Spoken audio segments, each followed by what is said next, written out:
Hey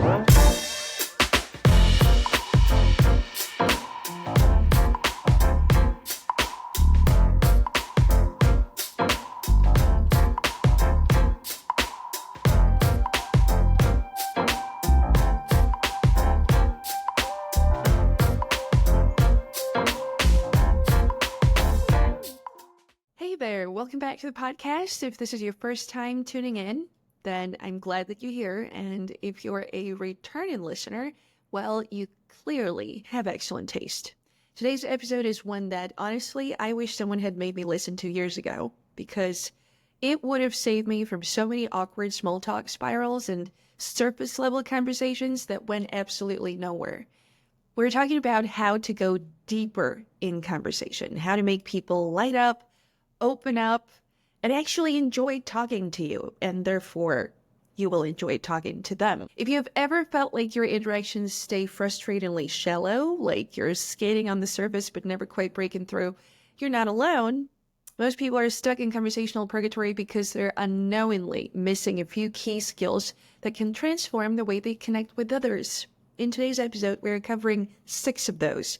How to give compliments that actually matter. So it's not about eye color, just a little hint. Number 1 listening mistake most people don't even realize they're making. How to ask better questions and create deeper, more meaningful conversations.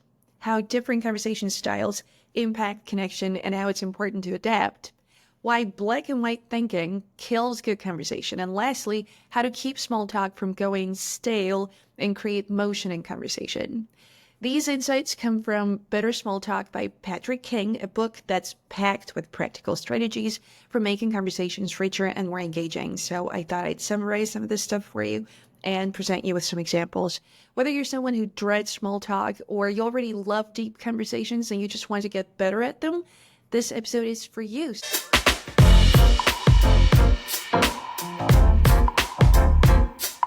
So let us start with the easiest, most obvious way to win people over.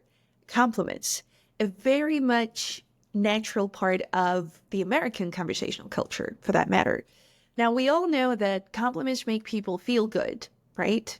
And the problem is this. Most of us are handing out the conversational equivalent of dollar store candy. Generic, forgettable, and kind of meh overall. Think about it. How many times have you ever heard someone say, "You have such pretty eyes," and how many times have you actually remembered who said it? Why? Because of eye color not being something that we control. It's just genetics. When you compliment someone on their eyes, you're basically congratulating them for winning the DNA lottery. And question is, what makes a compliment stick? It's pretty simple. You got to compliment people on things they have consciously chosen and put effort into.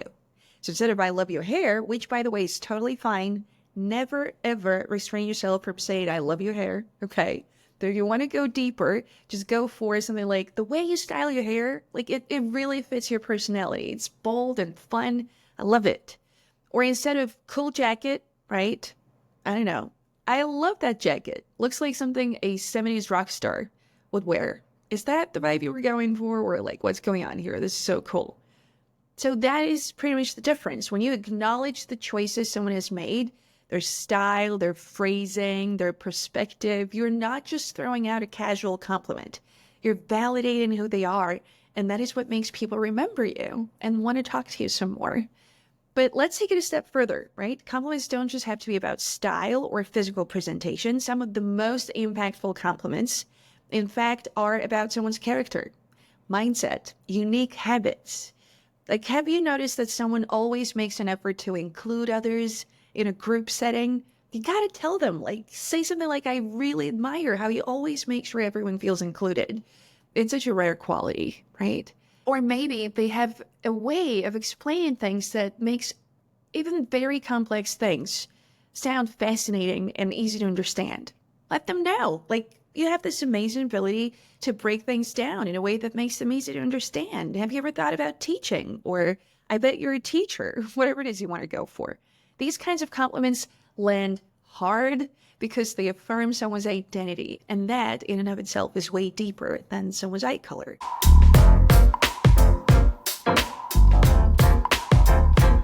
Now, let's talk about something that sounds so easy, but is actually one of the hardest things for most people to do: listening. We've talked about this before, but let us dwell on it some more. Raise your hand if you've ever been in a conversation where someone clearly wasn't listening to you and they were just waiting for their turn to speak. Here's the kicker. We're all guilty of this. Most people think they're listening when in reality, they're just silently preparing their next response. And you know when someone's doing this to you, right? You can feel it. It's there. It's practically in the air. So how do we become better listeners? Here's one trick that works like magic: the 2-second rule.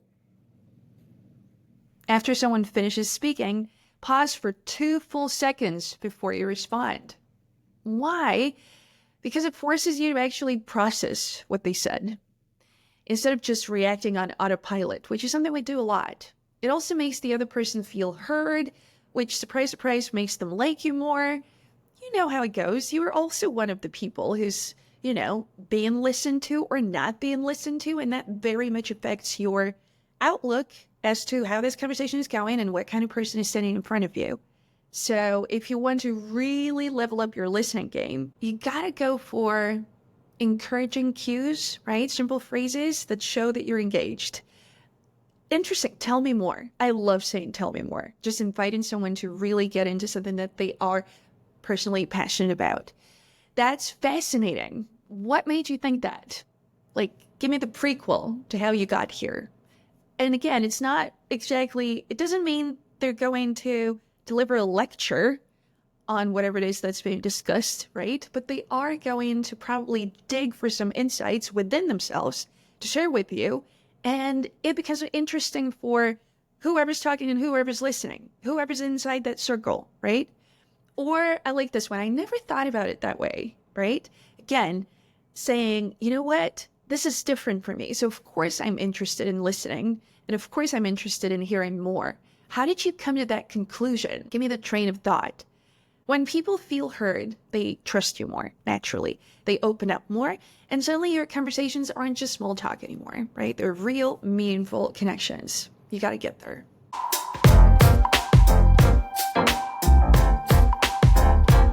Now, we tend to assume that everyone communicates the way we do, more or less, but that's just not the case. As of course, on some level, we all know. So some people prefer fast-paced, high-energy exchanges, while others need time to process before responding. It could be one and the same person in different circumstances, right? So let us take a look at 2 examples where we got some juxtapositions. I love that word, juxtapositionings happening.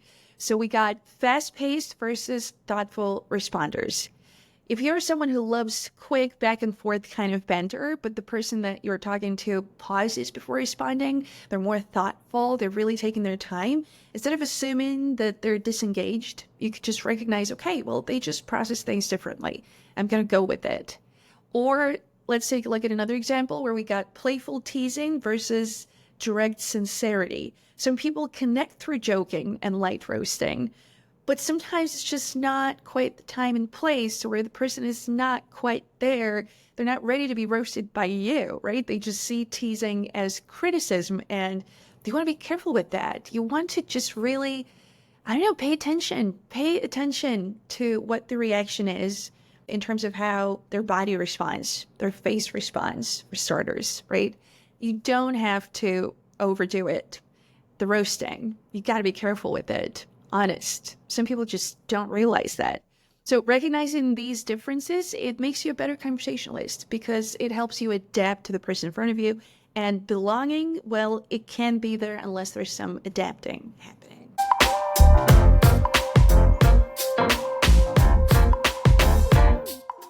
Another thing that keeps conversations from going deep is black and white thinking, right? And that is so very true of today's America. When people see things as either right or wrong, smart or stupid, and some things are categorically wrong and stupid, don't get me wrong.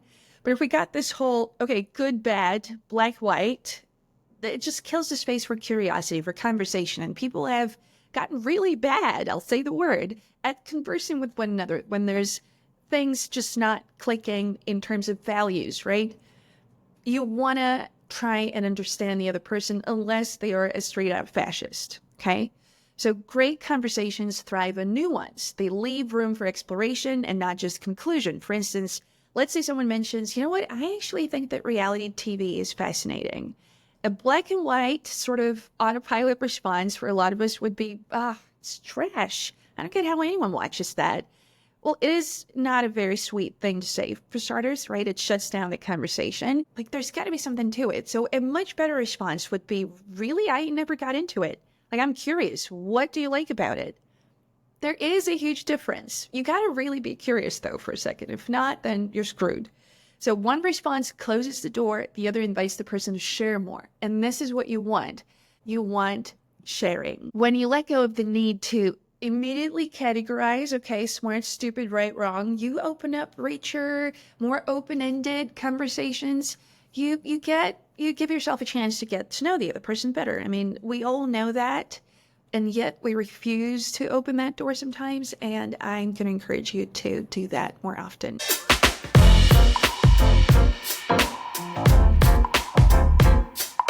Conversations, like stories, they need motion.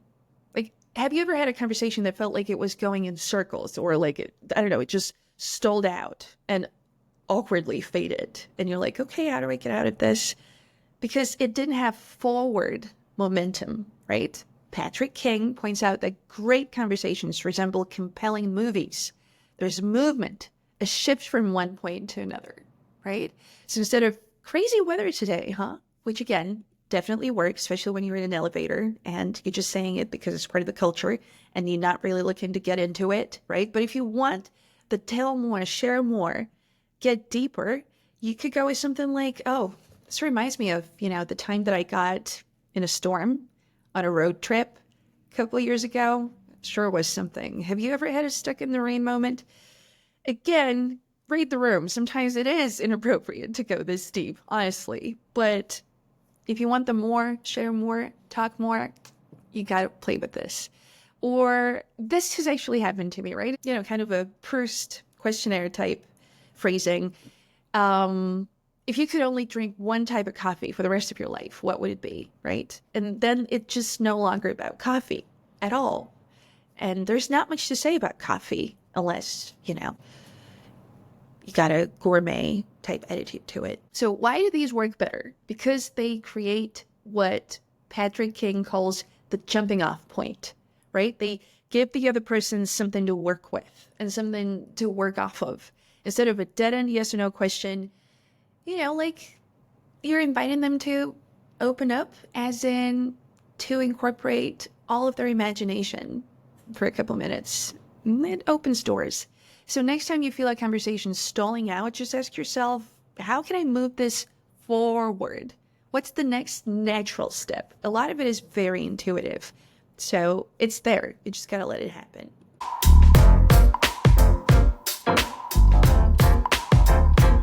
All right, let's wrap this up with a quick recap. Compliments land harder when they acknowledge choices and identity. That's one. Listening is about engagement, not just about being quiet. That's two. People have different conversation styles. They got to be adapted to. It makes you a better communicator. That's three. Two more to go. Black and white thinking shuts down discussion. Yes, America. It shuts down discussion, and we get Trump as president as a result. So embrace nuance and curiosity instead. And finally, 5, conversations need motion. They should move forward. There's ways to move forward so long as you pay attention and you're open-minded about where it's going to take you. So if you found this episode helpful, send it to a friend who needs to hear it. Try one of these techniques yourself in your next conversation and see what happens and report back to me. I promise you'll notice a difference. That's it for today. Thanks for hanging out with me, and I'll catch you next time. By the way, there's a workshop on rhythm and intonation and how much it helps conversation coming up. So please do stay tuned and let me know if you had any questions at all or any thoughts or any experiences you felt like sharing. So I'll talk to you soon, you guys. Thanks for being with me. Bye-bye.